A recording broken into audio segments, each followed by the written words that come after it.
welcome to the Sunday Jukebox. This week, to celebrate the release of Raw on vinyl, which finally we've got the vinyl. I'm going to do just songs from this album, so it's not a request show, but there's 16 songs in total, so I've decided to do it in two sections, and so there'll be 8 songs today and then another 8 next week. And we've actually got a couple of gigs for the first time in 6 months. My last gig was March 13th, so on the 11th I'm playing the David Hall in South Petherton. Tickets are very limited in order to reinforce social distancing restrictions. And then on the 12th of September I'm doing Ashburton Arts Centre. All the details are on my website or on my Facebook page, but do try and get in there early if you can, because I think they're both limited in terms of what they can sell. So I'm going to do all the songs from the album, and this one I'm going to start with is Gene Vincent Jr. and Billy the Kid, and it's a true story. I was in America touring in Texas, and I was riding down to Corpus Christi, riding on my horse. I was driving down in a rented Buick to Corpus Christi, and on the way I met this guy, a fully togged out, dressed up cowboy with all the gear on, beautiful white blouse. It wasn't even a shirt, it was a sort of like a Mexican blouse, and a blue waistcoat over the top, and chaps and jeans and studs and spurs and hat, and this long straggly hair and a little beard and little goatee beard, and he was kind of loping along the road on this strawberry roan, I found out it was called later, and he just looked the sight, and I stopped, being a bit starved of real cowboy action in a visual sense, and so I pulled up and I had a chat with him, and to cut a long story short, I do tell the full stories when I do the gigs, but here maybe not. But I found out through chatting away to him that he was actually the son of Gene Vincent. He was Gene Vincent Jr., who had been a musician himself, a drummer I think at some point, and was now working horses on a ranch not far from where I was, which was Palestine in Texas. And he was a lovely guy, and anyway we had a good chat, and I went on, and I ended up on my way back in a small town. You wouldn't call it a town, you call it a village here, called Hico in Texas, and I spotted a grave for Billy the Kid, and what I found odd was that the grave stated that Billy died at the age of 90 something, and all the little I know about Billy the Kid is that Billy was shot by Pat Garrett at the age of 22. So I looked into it, I went into town and found the Billy the Kid museum, and the woman who lived there turned out to be the granddaughter of this Billy the Kid, and her story was that Billy survived the shooting and lived the rest of his life in Hico in Texas, lived to the age of 90, and was buried with great aplomb in the local churchyard. So having had these two experiences in the space of a couple of days, I just wrote it down in a notebook, and when I was doing this album, Raw, I was looking for another song, the Coal Miners song, which I'll do later, and I couldn't find the lyric. I knew they were in an old notebook somewhere, and I was looking through old notebooks, and I found this lyric. I don't remember ever writing a tune, but I could have possibly just written the lyric down and left it at that, but I'd completely forgotten it, but I hadn't forgotten the incidents that inspired it. So I decided to put a tune to it so that I could include it on this album. So here for you, ladies and gentlemen, is Gene Vincent Jr. and Billy the Kid.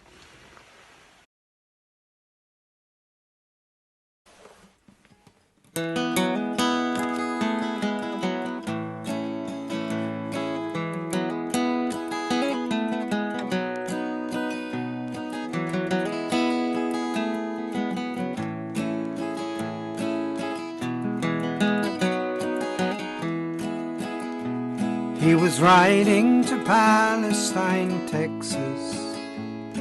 The cowboys had run out of beer. His eyes were as bright as blue bonnets. Round his neck was an Indian tear, encased in a locket of leather and tied with a buffalo hair,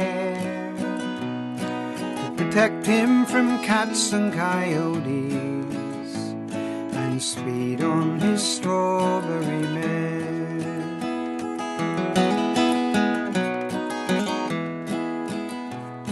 His black hair hung over his shoulder, and he sang as he rode on his way, singing, "My name is Gene Vincent Jr.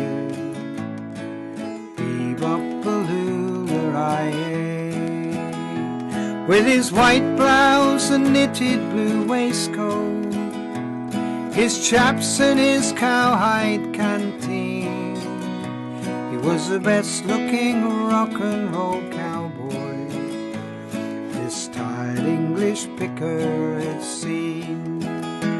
Now there's always a chance he was lying or spinning a tall Texas tale, but if he's selling stories I'm buying, 'cause there ain't enough dreams on this trail.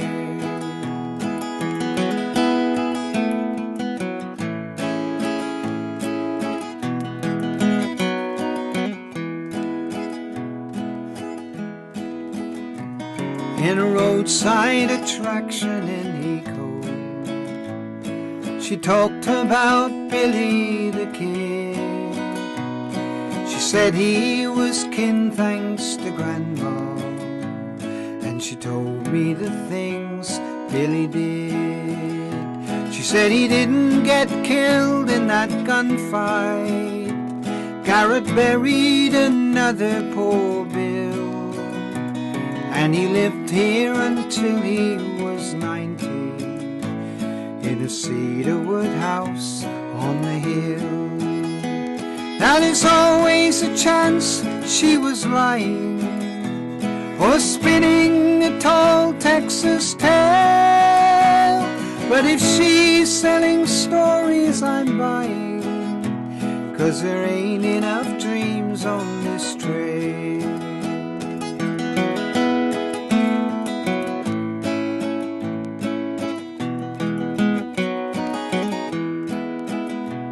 There's a Billy the Kid in the graveyard, there's a Billy the Kid on Boot Hill, and the wandering ghost of Gene Vincent sips whiskey at Billy's last still. Now there's always a chance he was lying or spinning a tall Texas tale, but if he's selling stories I'm buying, 'cause there ain't enough dreams on this trail.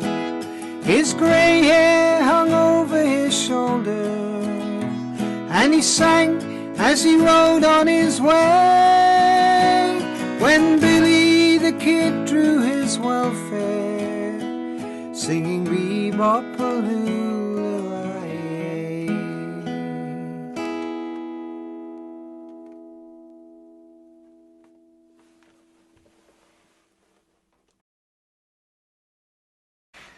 This next song is called Our Street, and it's literally that. It's a song about the street where I live. I live in a quiet cul-de-sac, actually, on the edge of a Somerset town, and and pretty much know everybody in the street. I suppose been here for a few years now, and I was driving home one day and driving slowly up the road, and I saw my mate Brian. Brian is a Mr. Fix-It. He's I go to him with lots of things, from mending my dulcimer to mending my plumbing, and he's just one of those people who's just incredibly handy with most things. And he was standing outside his house and tending to his flowers, his trimming his flowers, and it kind of was just I was kind of swamped by a nice feeling, like sometimes you do when you just feel at home. You feel that you've got home, and it was a nice feeling. And I came in, and I can actually see Brian from my window, from my workroom, and he was still out there, and I just got the guitar and I just started to play. And so all the characters in this song are people who actually live in the street, including my family. And not all of them, obviously. Some of them got left out. Some I know better than others, but these are the ones who I see every day, I suppose. And there was one thing I had to change, because we have a neighbour, Sam, who is I thought was Serbian. I don't know. There was a reason why I thought that, because when he first moved to the street, he told me that his mother knew my music because of a song I've written called "The Ballad of Flora Sands." And Flora Sands is a bit of a hero. She was a First World War soldier, the only male combatant, the only soldier to fight in the First World War who was actually female. Sorry, and she fought for the Serbian army, and so she's become a bit of a hero out there. And Sam told me that his mother knew about this song. So he was very surprised to be moving in next door, well, a few doors away from me. So for that reason, I assumed he was Serbian. But so when I first wrote this song, I sang about Serbian Sam, and I mentioned to him I'd done a recording of it, and he said, "Well, that's very nice, but I'm not Serbian. I'm Slovak. I'm Slovakian." So I said, "Well, is that?" Is that okay? I mean, I don't know anything about that region at all, it's all very confusing to me. He said, well, it's about 500 miles away, so it would be a bit like calling you Scottish Reg or something. So and he was very nice, very sweet about it, and didn't complain. But I figured I ought to change it anyway, so I did. So now he's Slovak Sam. So so this is a song. It's called Our Street.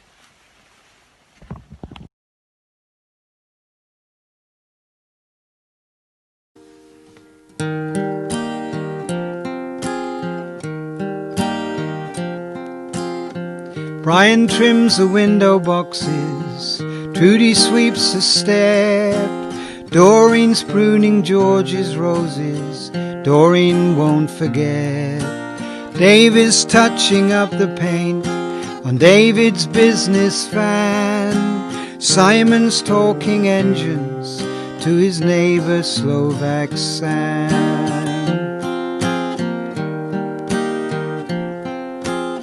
Valerie wraps up her parcels, Glenn is walking Jack, Jane and Danielle are drinking cider round the back. Kath and Red's, it's party time, they've got the vodka in. Caroline has baked a cake and Steve puts out the bins. When you look at the big picture, it's just a detail and you see it doesn't matter much to the world, but it matters much to me.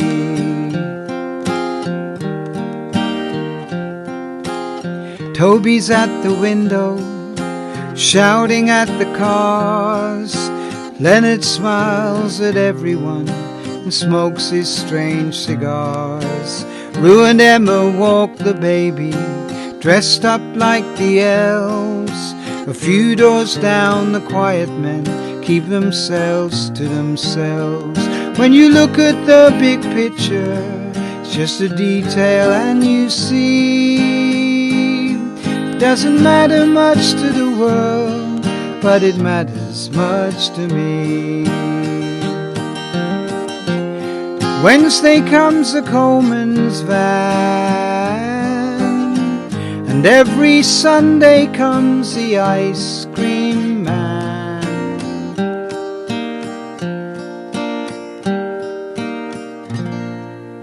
The postman's tongue is broken, he hears no human sound. His music is the messages on his appointed round. Jackie comes home from the pool, lighting up the street. Lily brings the colours, and Joe went to the east. When you look at the big picture, it's just a detail and you see. Doesn't matter much to the world, but it matters much to me. It doesn't matter much to the world, but it matters much to me.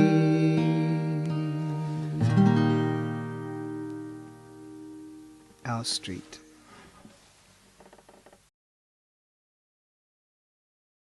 This next song is called If She's the One.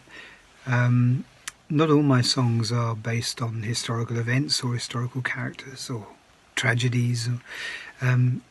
Some I often, when I do workshops, I encourage students to keep notes, keep notebooks and write down phrases that they've heard and interesting lines that might make titles or just snatches of conversation. Little plots and stories, and just to keep a note of all those things. Sometimes musical notes as well. And you know, if you hear a little tune, I woke up with a tune the other day, and I sang it into my phone just in case I forgot it, and I played it back later, and it wasn't very good. But you know, you never know. Sometimes it might be great. And this is how this song came about. So this is If She's the One.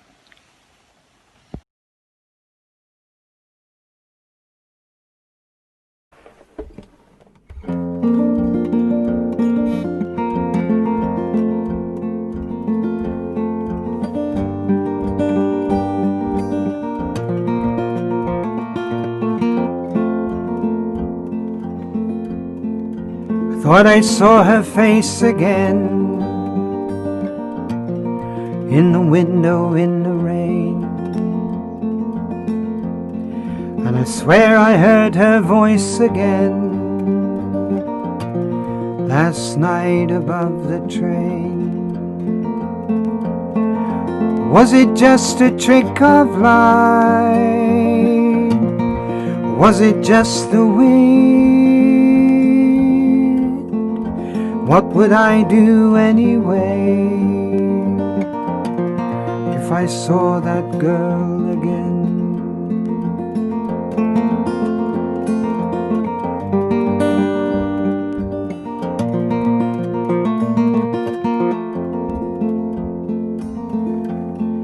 I thought I saw her in a crowd, her arms outstretched to me, and I thought she called my name out loud, or the rustling of the trees. Or was it just a child in need, reaching out a hand? What would I do anyway if I saw that girl again? What would I do anyway if I saw that girl again? If she's the one, I've been looking for.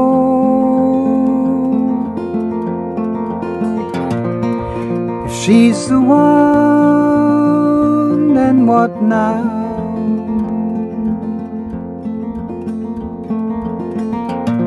Will I lose her back into the night? Or will she be mine somehow?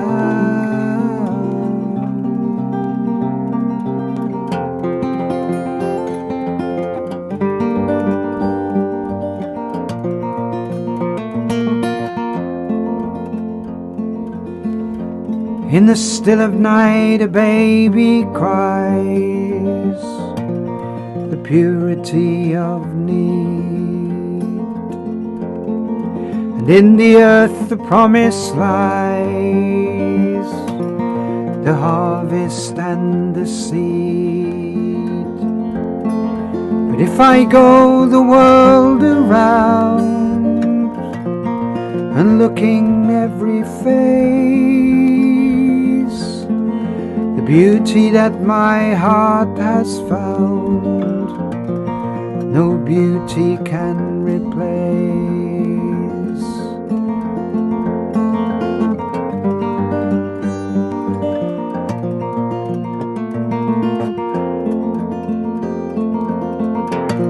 If she's the one I've been looking for, if she's the one, then what now?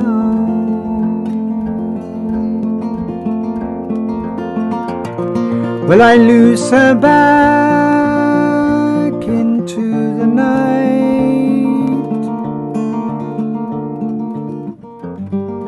Or will she be mine somehow?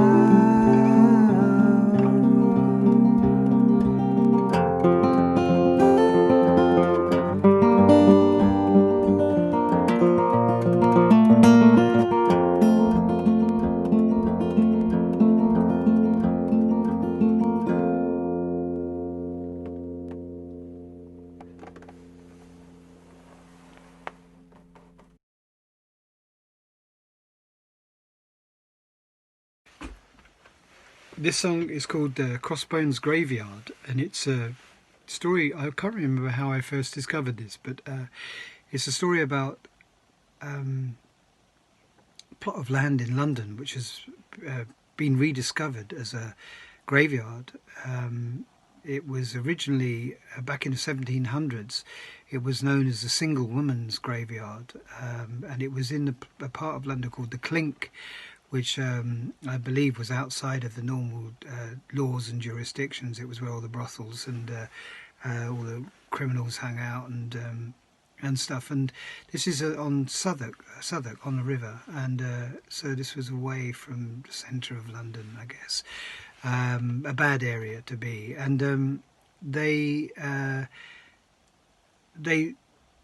it was unconsecrated ground, but it was owned by the Bishop of Winchester, and it was famous for prostitution. It was, and the women there were licensed by the church, by the bishop, to practice, which is interesting. They were charged. This is how I read it anyway. I might be wrong, but they were charged by the church to commit sin.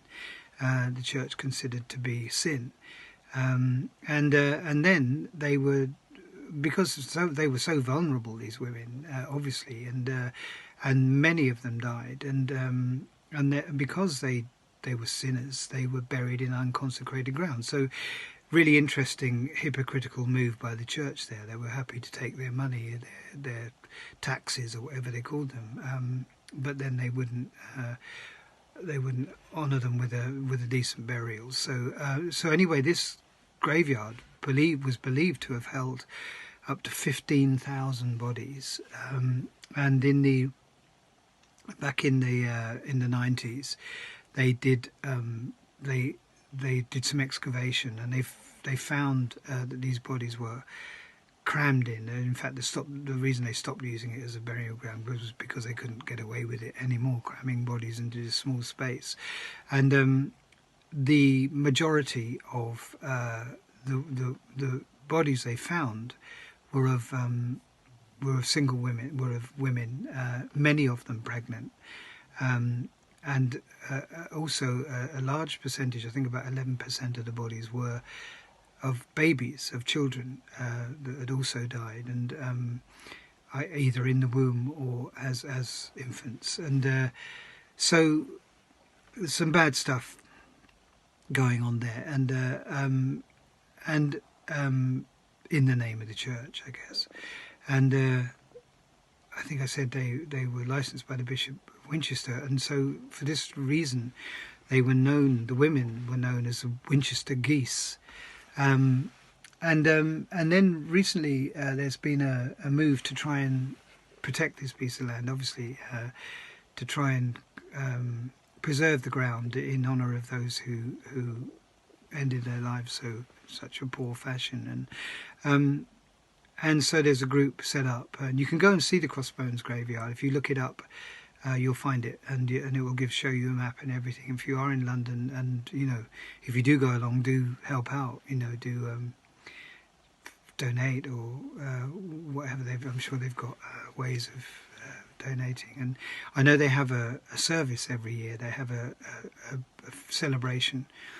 I think it's, I'm guessing now, I think it's the 23rd of the month. But again, look it up, and they have this service where they hold a service for the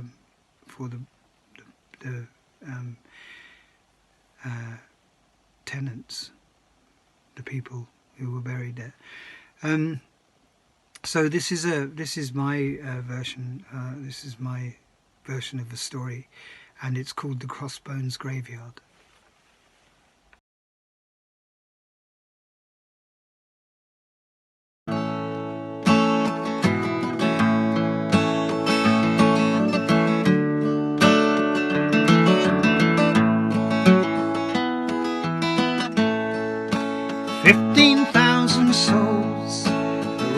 For everyone, never saw the light of a good day's sun. South of the River Thames, the unborn and the young lie cradled in the arms of the unwanted and unsung. Think you've got it hard, you cry you've been done wrong, then linger here a while, you'll sing a different song. Licensed by the church to sell her body to disease, exploited to the end, her soul the devil's work to ease.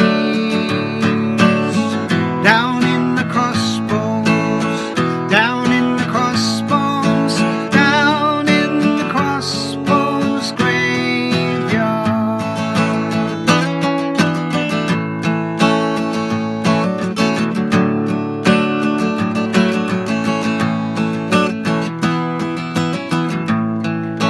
Compassion came too late, but still compassion came, with tributes and with vigils, the out death cost dead reclaimed. 200 years of grief, years of London shame, let their promise be so those days never come again. Down in the crossbones, down in the crossbones, down in the crossbones graveyard.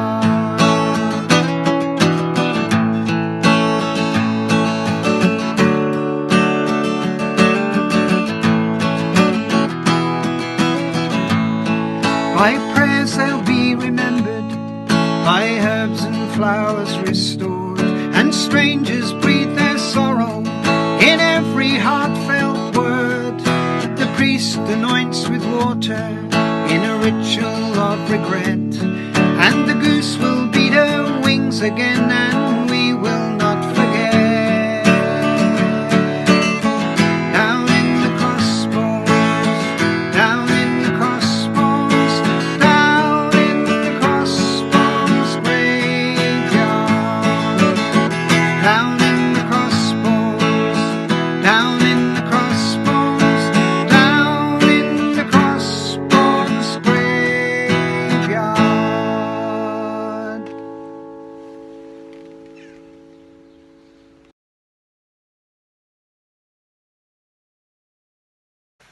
this song is it was a song I set. I do songwriting workshops, and I set this as a task. The task was to write a song with a Christmas theme, without any obvious references to Christmas or to the nativity or the characters therein. And so I thought, since I'm setting this task, I ought to show an example. And so I wrote this song, and you'll see what I'm getting at when I play "A Child Was Born in Birmingham."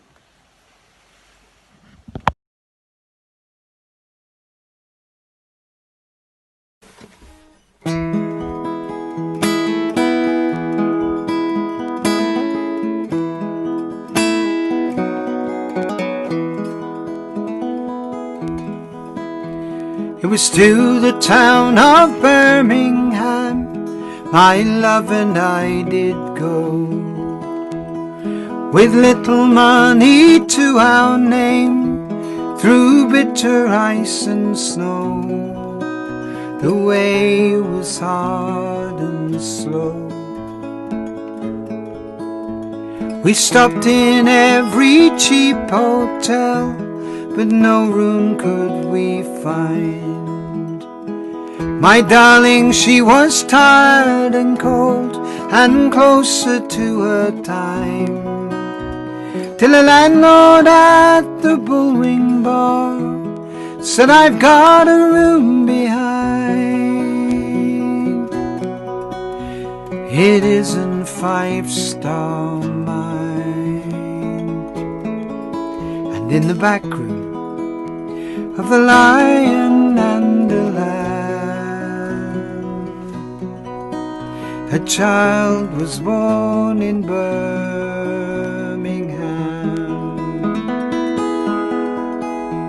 At the bar 3 men were talking, there was business being done, but the word was out, I heard them shout, "Good luck to our new son."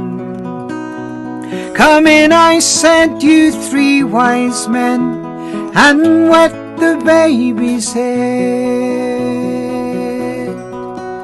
"We're unprepared," they said. And in the back room of the Lion and the Lamb, a child was born in Birmingham.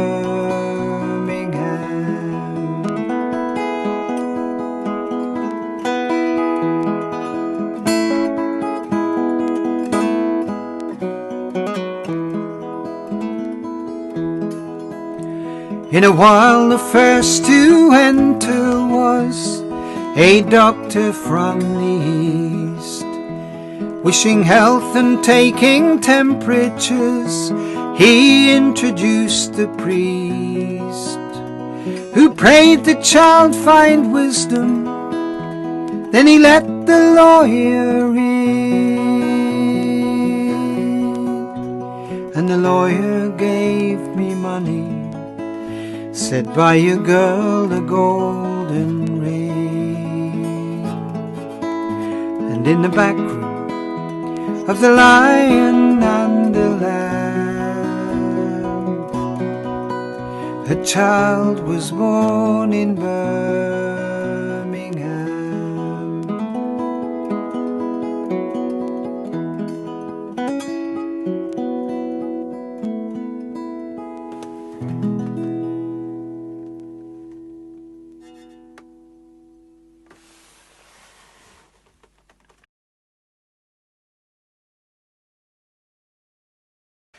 This next song is called "We Looked Away," and it came from memories I had of.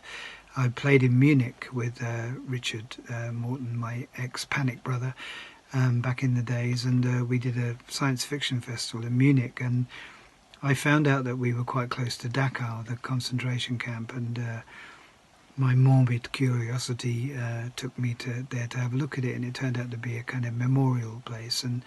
But what struck me about the journey was that Dachau, it was kind of as I remember it, I don't have the most reliable memory, but my memories of it are of a kind of a chicken farm. I don't know why I thought that, but had like a sort of farm vibe about it. But as you approached the farm, it was just these sort of leafy suburbs, lots of nice houses, nice detached houses, little country roads and that sort of thing. This was a long time ago, mind, so it may have changed now. But I was struck by how quaintly suburban the whole area was, and I thought about what went on there, and the transportation, all the amount of trucks and all this sort of stuff that would have gone in with human cargo, and it occurred to me how people we look away from lots of things don't concern us, so we don't consider them our business, so we don't interfere, and for fear of rocking the boat perhaps, or just don't want to get involved in all those sort of things. And the proliferation of despots over the years, and who Saddam Hussein and Pol Pot, and all these Ceausescu, these monsters, who managed to get themselves to positions of power. Think about who has the power now. It's worrying, and how nations take it for granted that these people are in charge, therefore they must be right. They must be. I'm sure we're not that naive, but you know what I mean. It's kind of because they're in charge and they're in this position of power, then they're given license to make decisions on our behalf, and to a large extent we're forced to go along with those decisions. Really, we have to go along with them, and whether we like them or not, and in some cases, they result in holocausts, or the destruction of the planet, or the extinction of species. These decisions that are made can have enormous impact on the world that we live in, and so the song is called "We Looked Away." It's about, we were busy with our day, we were busy with the things that are important to us, and fair enough, it's not a finger pointing song really, because I'm saying we. It's just a fact. That's the way of things, and perhaps if we do engage a bit more, take a bit more responsibility for ourselves and our own actions, maybe by making small changes we can collectively make bigger changes. I guess that's what it's about. So there you are. We looked away.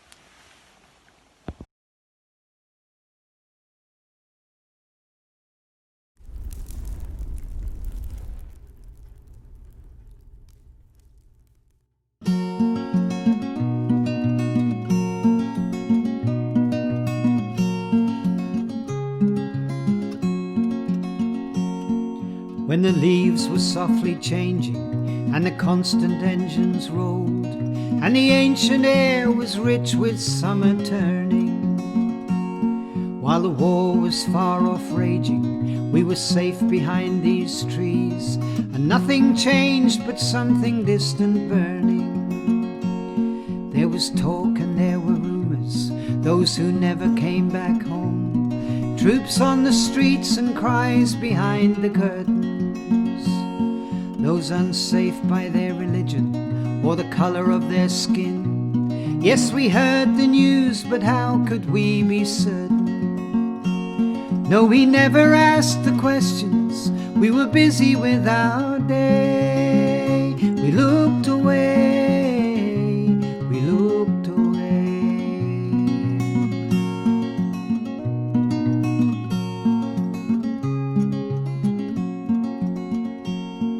His eyes were bright with promise, and they shone with his great gift, and a nation swore allegiance to his mission.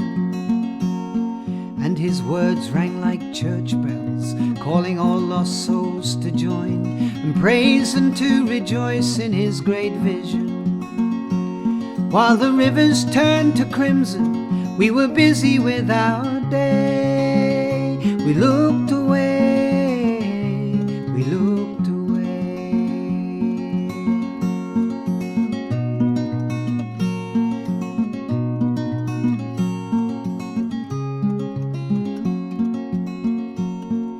In the north the ice is melting and the oceans fade to grey, and the whales cry for the dying of their nation.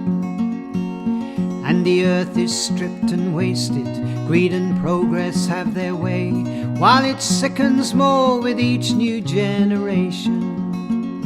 Roll the blinds and draw the curtains, we are busy with our day. We looked away, we looked away.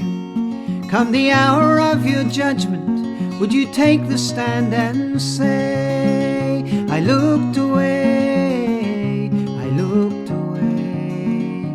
We looked away, we looked away.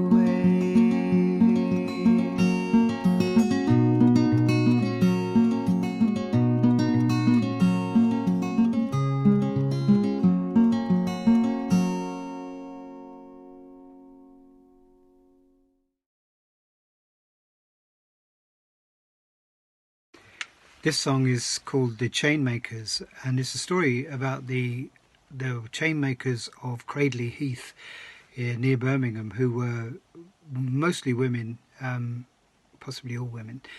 And chainmaking back in the turn of the 20th century, early 1900s,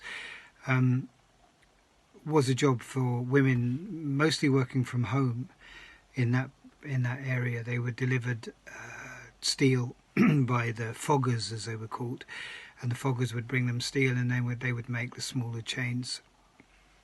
Interestingly, they would make all sorts of chains for ships, and earlier they would make slave chains, and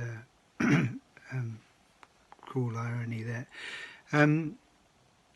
And in 1910, it had become such a disgrace that a woman called Mary MacArthur, who was a founding member of the Anti-Sweating League, yes, there was such a thing, but this was in reference to the sweat work, as it was called, the piecework that the women did. Basically, they were paid for what they delivered, but they had no set wage. And so Mary MacArthur set about establishing a minimum wage for the women, so that they would be paid regardless of what they produced. And so eventually they went on strike. They went on a 10-week strike in 1910, and they managed to achieve the very first minimum wage ever established in this country. Was introduced to protect the women of Cradley Heath. I heard the story, and I was driving past there one day, and I decided I'd go and visit Cradley Heath and see if I could actually find any of the old sweatshops, the old forges, and I did find one. Well, I don't know for sure. I mean, it was the back of an Indian restaurant, but it was clearly all the walls were blackened and stained and with fire, and so I'm guessing that this was, and it was tiny. It was a tiny little space, and you can imagine they would work in forges hot enough to melt iron in a place, the size of the average outside toilet. So you can imagine the conditions, horrendous conditions, and they were all severely wounded and damaged by the fire, by the flames, by the sparks and so on. So it was a terrible occupation, but they were forced to do this to survive. Anyway, I made this visit, and I noticed some women standing outside a pub, and they looked local, and they were drinking away. It was kind of 11 o'clock in the morning or something, and so I thought I'd go and have a chat with them, and I said to one of the women, do you know about the chain makers of Cradley Heath? And Cradley, you know, he corrected me on my my pronunciation. And I said, yeah, and then they started to chat about it, and there is a chain makers museum now. I knew it was there, but I just wanted to hear it from the people on the street, see how much they knew. And this woman was talking away, and suddenly her face went very, very red, and she was holding a pint of beer, like a mug pint of beer, and a fag in the other hand, a cigarette. And her face started to go really red, and I stood there watching her, and her friend was standing here, so the three of us. And suddenly she just flat out, passed out, went completely out, cold. Nothing happened, she never, no kind of crying or screaming or anything, just, like, I'd never seen it in my life before. And she fell completely flat on her back. And the woman, her friend, kind of reached out quickly to try and grab her and stop her from hitting her head, but it didn't get there in time, and she just hit the deck. And so I stood there for a moment, not quite sure what to do, and I looked down, and the woman almost immediately sat up. And the woman said, "Oh, are you all right here?" And she said, "I am." And she kind of lifted herself up and sat on the wall, the windowsill, low windowsill, and she's sitting there looking a bit dazed, and her friend was fussing around her. And I looked down and I noticed she still had the pint in her hand and still had beer in it, and she still had the fag in her hand, and she took a puff, and extraordinary. And they make them tough in Cradley Heath. So this is the chain makers.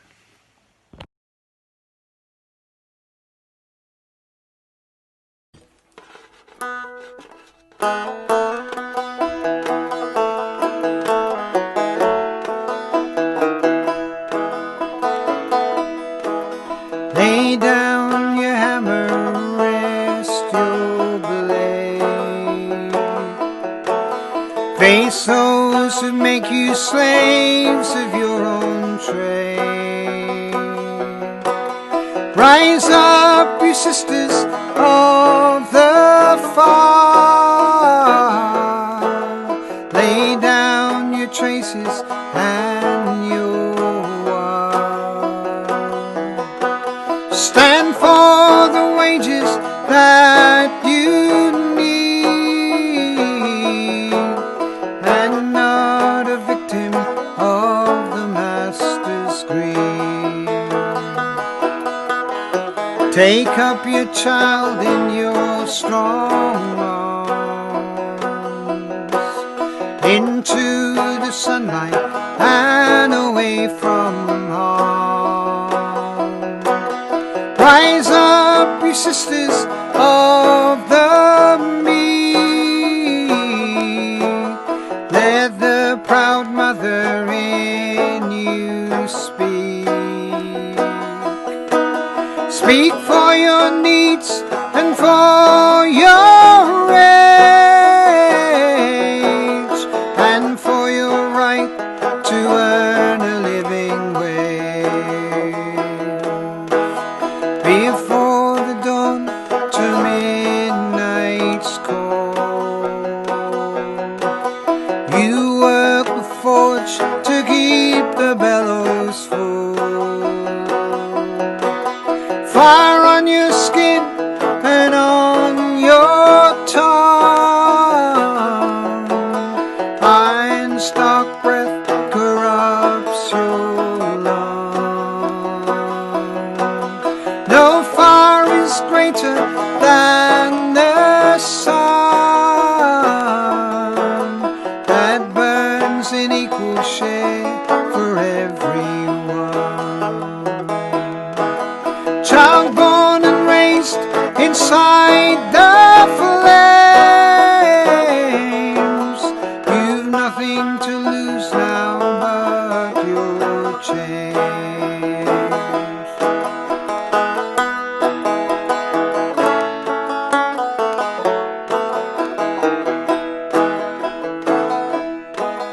One woman comes to set you free. Mary MacArthur stands equality. Rise up, ye sisters, stand with me. I left my home, I left my family to walk with you into the light and join together for a woman's right. Child born and raised inside the flames, you've nothing to lose now but your chains.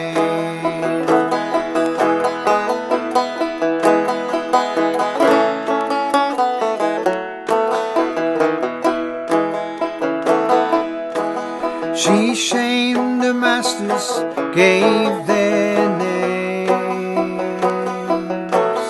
but still today there's those who won't be shamed, those who believe a woman's worth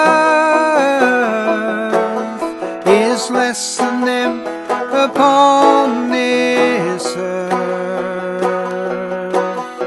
It's them who make the bonds for slaves and scorn their own poor mother's graves. Child born and raised inside the flames, you've nothing to lose now but your chains. You've nothing to lose now but your chains.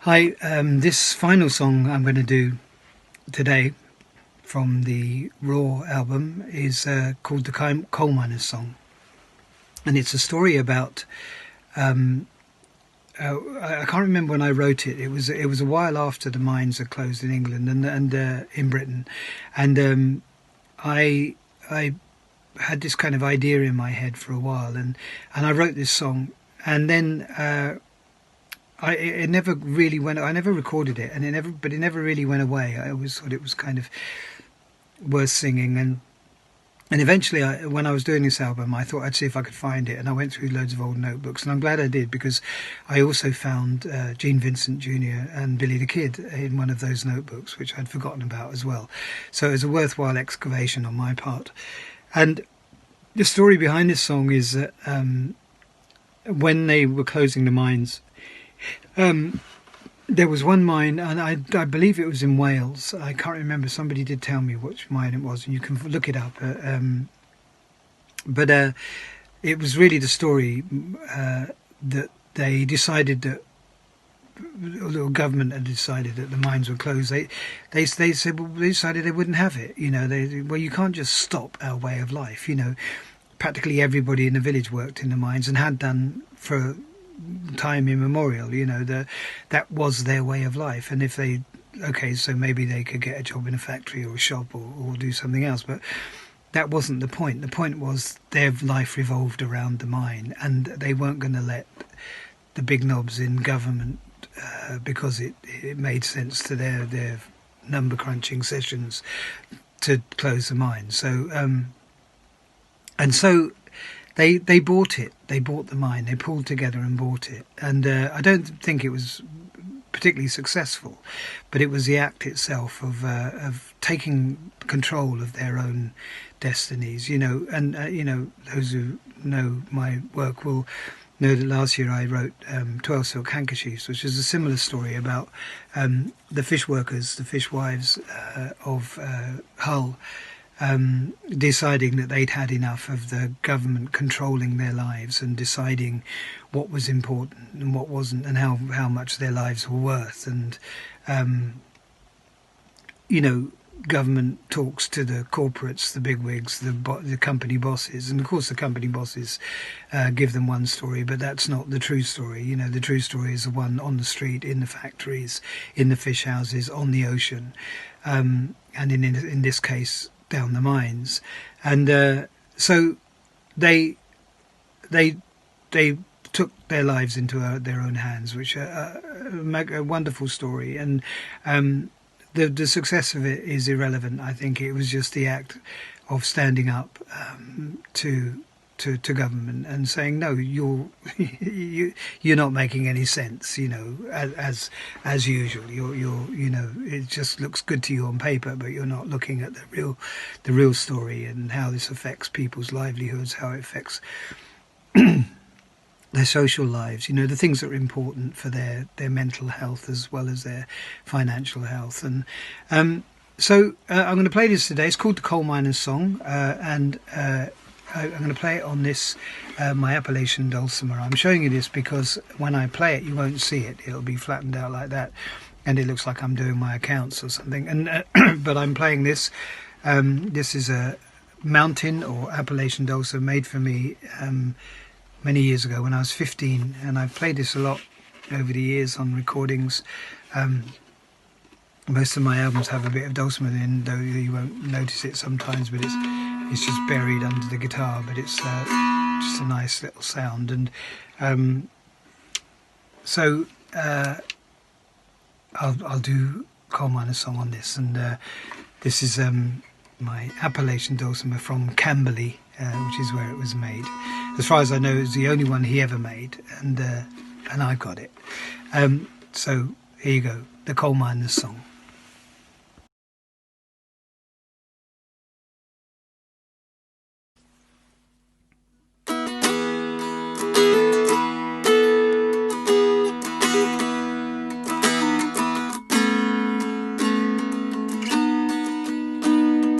Meet me on top of the hill, John. Meet me with bottles and stones. Finish your drink in the bar, John, and rally your indolent bones. The pit and our livelihood's long gone, but they're wanting no more of our coal. So finish your drink in the bar, John, and save your miserable soul.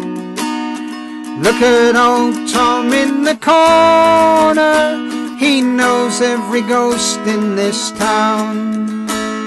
I don't want to end up like Tom, stuck in yesterday, dead, but still above ground. The valley is scarred by our work, John, damage inflicted in vain. But what can we show for our work, John? Poverty, hardship and pain.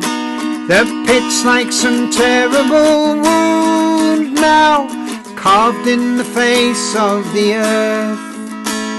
A whole year is gone since the mine was shut down, and the quality of life has got worse.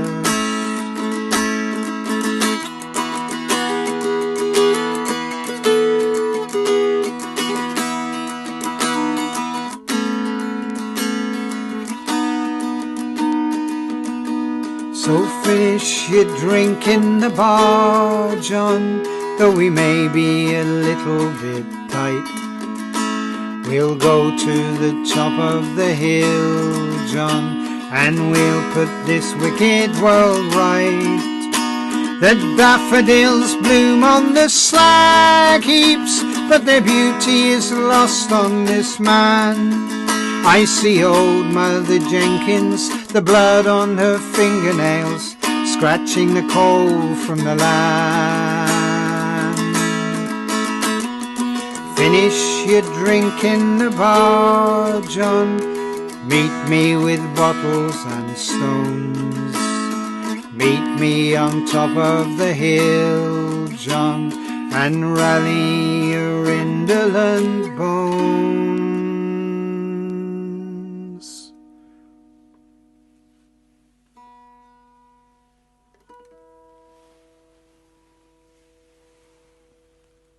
Well, thanks for listening today. That was the first 8 of the 16 songs featured on the Raw album, the Raw CD. The following 8 I will do next week, next Sunday.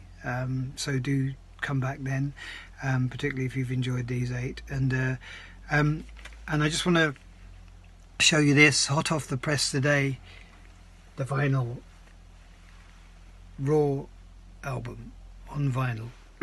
Keep refrigerated. There you go. Beautiful packaging by Joey Meuross there, did his design, my boy. And there's a gorgeous photo by Rachel Snowden. There's another one by Rachel. And as you can see, this contains only 12 of the songs. That's because you're not allowed to put, you're limited to how much time you can have on vinyl. I don't know, it was something to do with the quality of the recordings, and so of course to get the best quality you have to stick to the guidelines, and so we've only got 12 of the songs there, but the other 4 are available on CD, copies of which I've got somewhere, but you can buy this on CD and vinyl. This hot off the press today, brand new. There you go. So do get yours. Go to my website regmeuross.com and you will find all the information on how to get your very own copy of Raw on vinyl. And look, lyrics too, lots of lyrics, both sides. Another Rachel picture there. Where is it? There you go. And so thank you for listening, and I'll see you again next week. Take care in the meantime. Be safe. See you soon. Lots of love. Bye-bye.